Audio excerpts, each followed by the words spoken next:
What do you think the UFO phenomenon is? Well, brother, the things I've seen, I didn't come here today to talk about what I think. What do you mean? I'd seen these things come out of the sky and I saw hundreds of people just evaporate in the blink of an eye. Entire towns with generations of history, culture, just disappear. We were assigned to a classified project down in South America.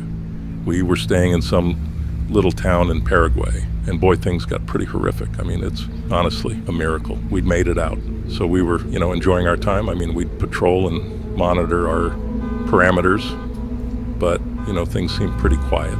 And so, we'd enjoy the nightlife. We were going out to eat, talking with some of the locals in the bars, things like that. Wait, so how'd you know to go down there specifically? Yeah. So, we'd been getting these really unordinary impulse signals. Jesus. Just, things that made absolutely no sense coming from this area of South America. So we'd kind of been on a silent infiltration operation just to try and sniff out what was going on. And so one night, we were just out on the town in some little club restaurant, just trying to enjoy ourselves while we were down there, waiting for one of these signals to pop back up, And, I didn't speak Spanish, but the other agent they'd sent me in with was bilingual. He'd do whatever translating we'd need. But so this particular night, things had gotten a bit strange. There was this local, and he just wouldn't stop looking at us. This guy looked disturbed, and he couldn't take his eyes up off us. And so, we were just eating our fly-ridden food. The bugs in this place were unreal, but trying to enjoy the music and just keeping our eye a bit on this local.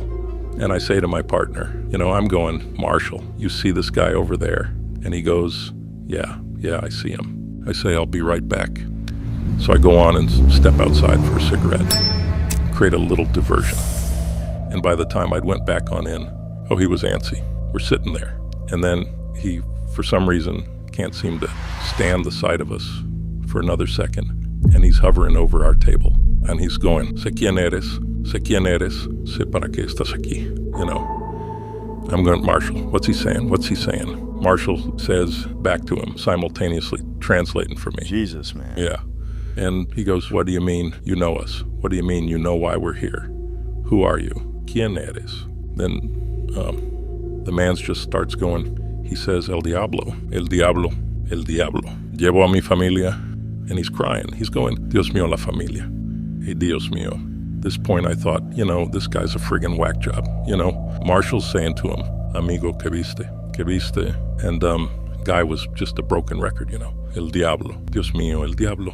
We kind of just sit in this tense moment for a few, like trying to salvage some kind of an understanding between our mission and this random guy in the middle of a bar in Paraguay, reciting something out of a Bible, desperately trying to believe this could have some type of relevance.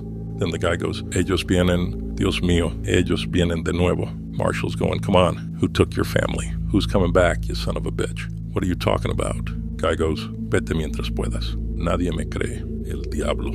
In that chilling moment of tension is in the blink of an eye, just cosmically shifted by an incredible flash of light and rift of energy. It felt like your insides were set on fire, physically. And I'd never seen people break out into a manic chaos so fast. You heard this ringing, don't know if the sound barrier was broken. And then I remember Marshall just yelling at me, go, go, go, move your ass, we gotta move. He's going to go out the goddamn back, transportation's on its way, go, go, go. And I'll never forget, as I was hauling ass out of there, I took one look back, and that wide-eyed man was standing in that same spot, just el diablo, Dios mío, el diablo. And so we get out back, choppers on the ground, and we jump in, and that's when we saw them. I'm going, Mary, Jesus, and Joseph. What in God's name are we looking at? I couldn't tell you how many of these flat, pan-like, spherical floating aircrafts. And boy, we were lucky to be in the air, because everything on the ground turned to dust. And I just remember looking at Marshall's facial expression, and he just, looked like he'd seen a ghost there. And, and I go, Marshall. I'm saying, Marshall, what in God's name were those things? And I'll never forget, he's just looking ahead as if the spirit of that poor man had passed through him in that moment. I mean, he's just looking with that similar wide-eyed, blank expression. He goes, El diablo, Dios mío, el diablo.